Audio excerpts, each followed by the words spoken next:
सो good afternoon everybody, myself Acharya Vishwendra. आज कुछ linear expansion पे आपसे बात करूंगा। मान लीजिए एक रोड है जिसका लेंथ एल है, टेम्परेचर T1 पे। आपने इस रोड को हीट किया, मान लीजिए टेम्परेचर T2 हो गया, तो इसका लेंथ जनरली चेंज हो जाएगा L प्लस डेल्टा एल। तो एक्सपेरिमेंटली देखा गया है कि जो डेल्टा एल है वो एल अल्फा डेल्टा टी की फॉर्म में रिड्यूस होता है। अल्फ़ा को कहते हैं कोफिशिएंट ऑफ लीनियर एक्सपेंशन। इसका जो डायमेंशन है वो M0 L0 T0 K-1 आ जाएगा। यहाँ से आप देख सकते हैं अल्फ़ा का जो ऐसा यूनिट है केल्विन-1 होता है, और दूसरा यूनिट एक अगर डिग्री सेंटीग्रेड करें तो डिग्री सेंटीग्रेड इनवर्स कह सकते हैं। अब एक क्वेश्चन आता है पॉपुलर कि alpha 1 degree centigrade is equal to alpha 2 kelvin. तो ये आ जाएगा alpha 1 by degree centigrade is alpha 2 upon kelvin. अब हमें पता है कि change in centigrade is equal to change in kelvin, तो डिग्री सेंटीग्रेड और डिग्री केल्विन इक्वल आ जाएंगे। तो यहाँ से आपका आ जाएगा alpha 1 is equal to alpha 2। तो अगर डिग्री सेंटीग्रेड और डिग्री केल्विन में अल्फ़ा 1 अल्फ़ा 2 एक्सपेंशंस हैं तो दोनों इक्वल होंगे। नेक्स्ट इज़ डिग्री सेंटीग्रेड और डिग्री फ़ारेनहाइट, तो ये आएगा alpha 1 by degree centigrade alpha 2 by degree Fahrenheit. तो ये जो डिग्री सेंटीग्रेड है एक्चुअली चेंज इन डिग्री है, और हमें पता है delta TF is equal to 9/f delta TC। तो यहाँ से डिग्री फ़ारेनहाइट को 9/5 डिग्री सेंटीग्रेड लिख सकते हैं, मतलब ये चेंज है, चेंज इन यूनिट्स। तो यहाँ से आप सॉल्व करेंगे तो यहाँ से आपका alpha 1 is equal to 5/9 alpha 2 आ जाएगा। तो एक पॉपुलर रिलेशन है जो इसमें यूज़ होता है। Next is time period of a simple pendulum. तो टाइम पीरियड होता है 2π√L/g।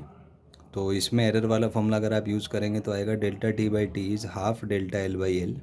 जी को मैंने कांस्टेंट मान लिया तो उसमें चेंज नहीं होगा, और डेल्टा L/L को अल्फ़ा डेल्टा टी लिखा जा सकता है। तो delta T/T is half alpha delta T dash. Delta T dash मैंने यूज़ किया as for change in temperature.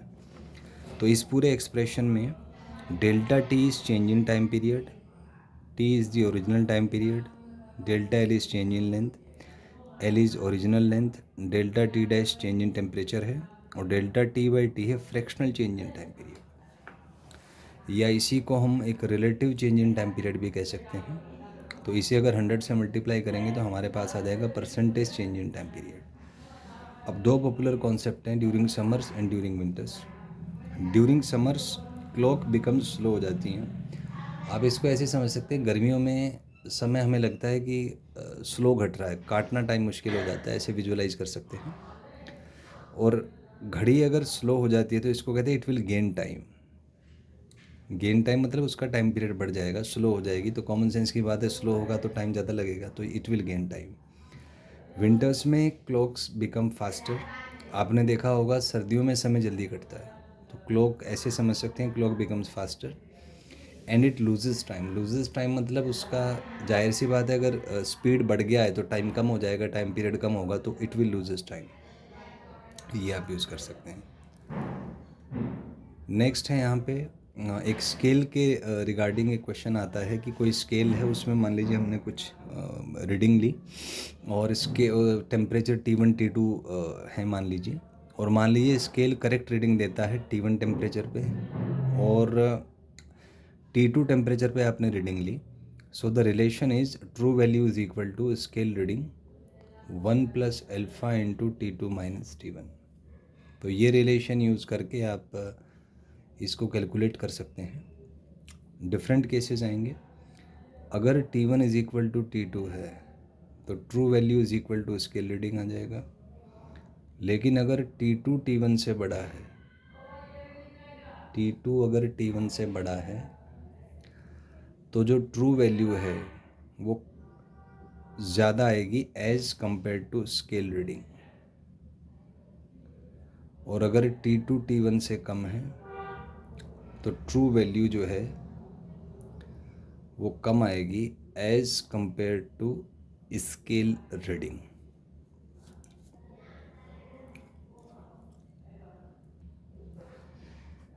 उसके बाद नेक्स्ट एक डेंसिटी में रिलेशन आता है कि अगर कोई लिक्विड है उसका डेंसिटी D1 है टेम्परेचर T1 पे, और डेंसिटी D2 है टेम्परेचर T2 पे। So D2 comes out to be D1 upon 1 plus gamma T2 minus T1। इसी को अगर ऊपर हम बाइनोमियल से एक्सपेंड करें तो आ जाएगा D1 into 1 minus gamma T2 minus T1, जहाँ पे D1 है डेंसिटी एट T1, D2 है डेंसिटी एट T2, और ऑन हीटिंग जनरली क्या है कि वॉल्यूम इंक्रीज़ करता है और डेंसिटी डिक्रीज़ करता है, और इसमें एक्सेप्शन है वाटर। तो वाटर को अगर हम हीट करते हैं 0 से 4 में तो वॉल्यूम डिक्रीज़ करेगा और डेंसिटी इंक्रीज़ करेगा। और एक चीज़ और कहा जा सकता है कि water has minimum volume and maximum density at 4 degree centigrade, ये भी इसमें एक पॉपुलर केस है। तो अगर हम वॉल्यूम वर्सेस टेम्परेचर ग्राफ बनाएं तो कुछ ऐसा आता है, 4 डिग्री पे वॉल्यूम मिनिमम होता है और डेंसिटी मैक्सिमम होता है वाटर का।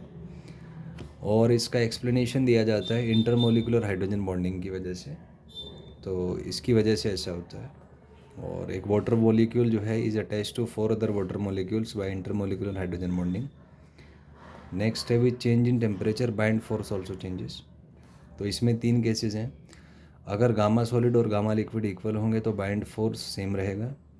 गामा सॉलिड अगर गामा लिक्विड से ज़्यादा है तो बाइंड फोर्स बढ़ जाएगा, और अगर गामा सॉलिड गामा लिक्विड से कम है बाइंड फोर्स डिक्रीज हो जाएगा। एक इसमें क्वेश्चन आता है कि एक कंटेनर है जिसमें गामा है गामा सॉलिड, उसमें एक लिक्विड भरा हुआ जिसका गामा है गामा लिक्विड, हाइट h है। तो इसमें क्वेश्चन है level of liquid will not change with respect to container.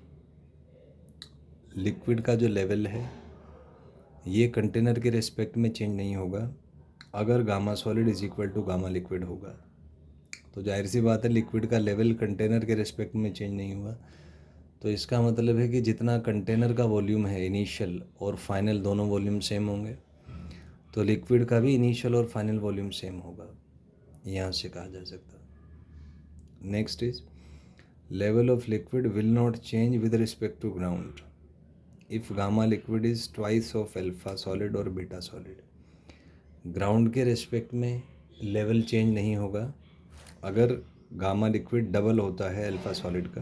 तो इसमें आ जाएगा कि लिक्विड के रिस्पेक्ट ग्राउंड के रिस्पेक्ट में लेवल चेंज नहीं हुआ, तो मतलब इनिशियल और फाइनल हाइट सेम है।